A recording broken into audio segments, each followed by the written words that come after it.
Good evening. मेरा नाम कृष्ण नारायण मिश्रा है।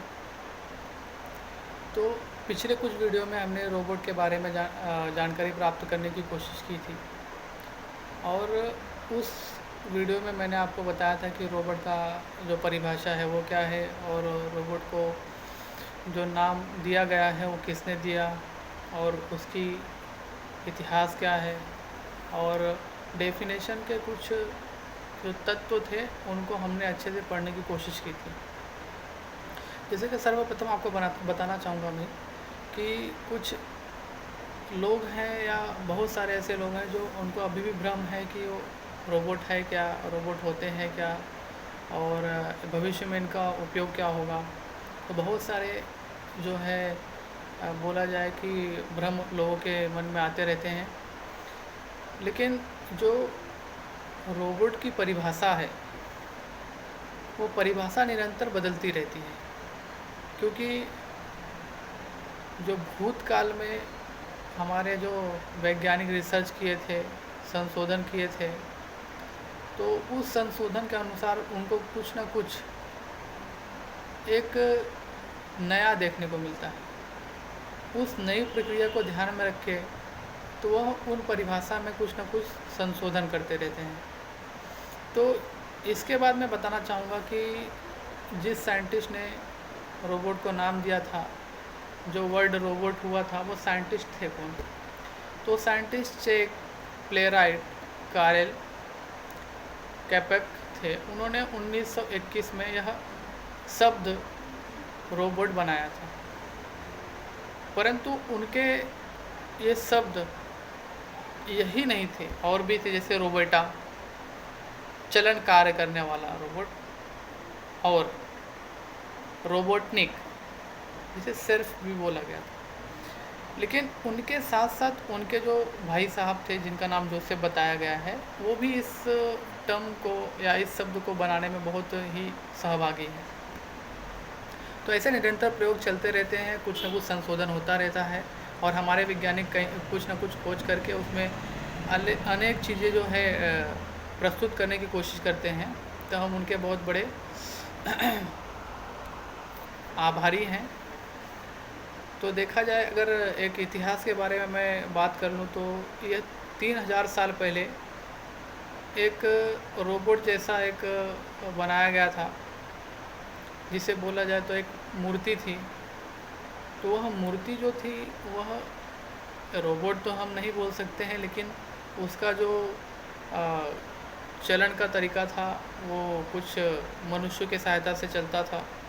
उसकी प्रक्रिया जिस प्रकार की थी वो एक मशीन जैसा कार्य करता था, लेकिन वो मशीन नहीं था, मतलब वो यंत्र नहीं था, बिल्कुल भी यंत्र नहीं था।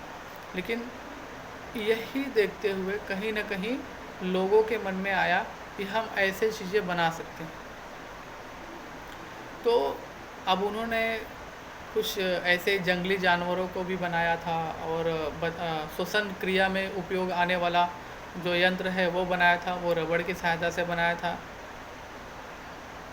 प्रकुंचन और शीतलन की सहायता से जो चलने वाला, जो ऑक्सीजन जो है लेते हैं, उसके लिए हमें कॉन्ट्रैक्शन रिलैक्सेशन जो होता है, उस प्रक्रिया को ध्यान में रखते हुए रबड़ किस तरह से कार्य करता था वो उन्होंने बताया। लेकिन वह एक यंत्र नहीं था, वो कहीं ना कहीं एक वैज्ञानिक स्वरूप का उपयोग करके बनाया गया था, ताकि लोगों के लिए उपयोग में। आज तो देख रहे हैं हम, तो गैस सिलेंडर आ ही गए हैं ऑक्सीजन वाले, जो ऑक्सीजन के गैस लगाए जाते हैं लोगों को, पहले वो नहीं थे, तो इसी प्रकार से किया जाता था।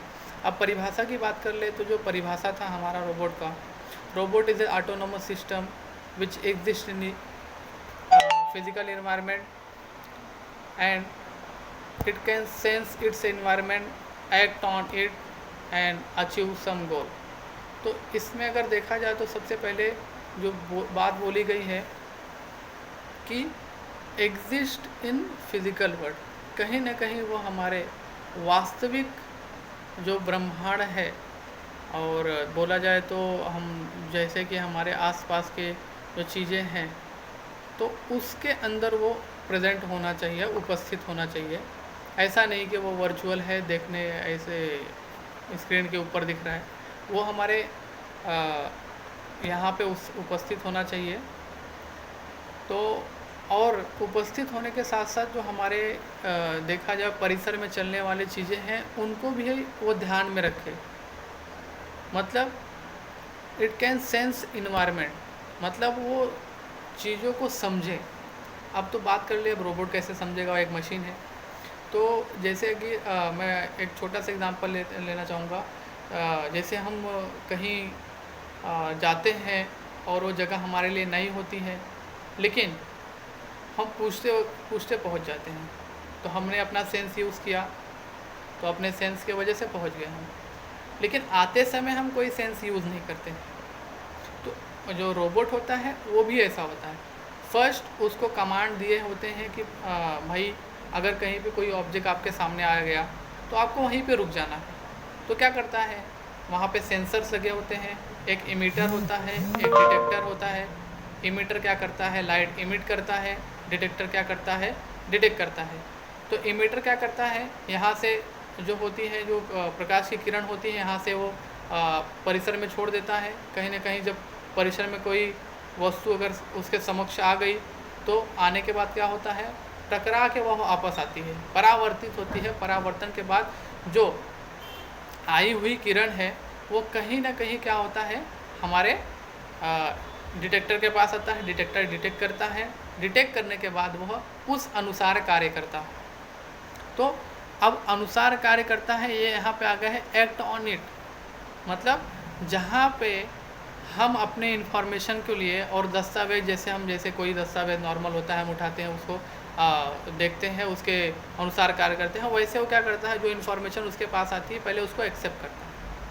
एक्सेप्ट करने के बाद देखता है कि भाई हाँ यहाँ पे कोई ऑब्जेक्ट है। अब इस ऑब्जेक्ट को हमें किस तरह से उसके साथ किस तरह से कार्य करना है, ये हम रोबोट के सेंसरी जो इन्फॉर्मेशन है उसके ज़रिए वह किया जाता है। अब बात यहाँ पे आ गई अचीव सम गोल। मतलब अगर हमने उसको यदि कोई टास्क दे दिया है कि आप एक स्थान से दूसरे स्थान तक किसी वस्तु को पहुँचा दीजिए, तो वो उसका काम होगा कि मुझे उस पर्टिकुलर स्थान तक जाना है, जो मेरा गंतव्य स्थान है वहाँ पे मुझे पहुँचना है, तब मुझे पता चलता है कि मेरा काम हो गया।